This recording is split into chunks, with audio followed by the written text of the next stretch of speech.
प्राचीन समय में विद्यार्थी गुरुकुल में रहकर ही पढ़ा करते थे। बच्चे को शिक्षा ग्रहण करने के लिए गुरुकुल में भेजा जाता था। बच्चे गुरुकुल में गुरु के सानिध्य में आश्रम की देखभाल किया करते थे और अध्ययन भी किया करते थे। वृद्धराज को भी सभी की तरह गुरुकुल भेज दिया गया। वहां आश्रम में अपने साथियों के साथ घुलने मिलने लगा, लेकिन वह पढ़ने में बहुत ही कमजोर था। गुरुजी की कोई भी बात उसके बहुत कम समझ में आती थी। इस कारण सभी के बीच वह उपहास का कारण बनता है।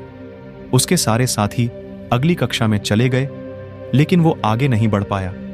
गुरुजी जी ने भी आखिर हार मानकर उसे बोला, बेटा वृद्धराज, मैंने सारे प्रयास करके देख लिए हैं। अब यही उचित होगा कि तुम यहां अपना समय बर्बाद मत करो। अपने घर चले जाओ और घर वालों की काम में मदद करो। वृद्धराज ने भी सोचा कि शायद विद्या मेरी किस्मत में नहीं है, और भारी मन से गुरुकुल से घर के लिए निकल गया। दोपहर का समय था। रास्ते में उसे प्यास लगने लगी।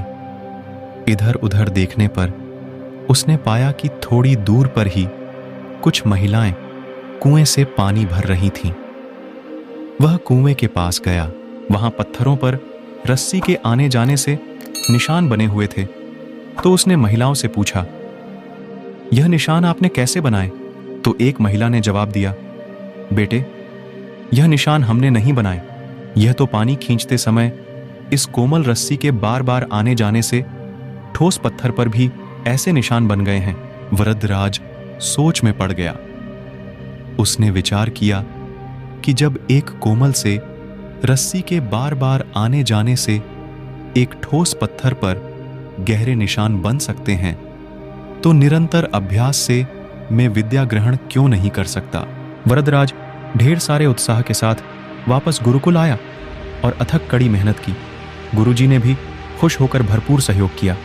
कुछ ही सालों बाद यही मंदबुद्धि बालक वृद्धराज आगे चलकर संस्कृत व्याकरण का महान विद्वान बना, जिसने लघु सिद्धांत कौमुदी, मध्य सिद्धांत कौमुदी, सार सिद्धांत कौमुदी, गीर्वाण पद मंजरी की रचना की।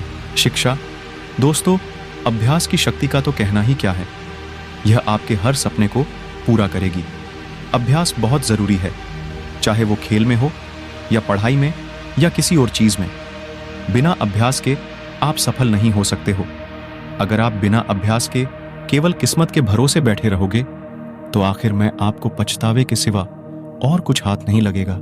इसलिए अभ्यास के साथ धैर्य, परिश्रम और लगन रखकर आप अपनी मंजिल को पाने के लिए जुट जाएं।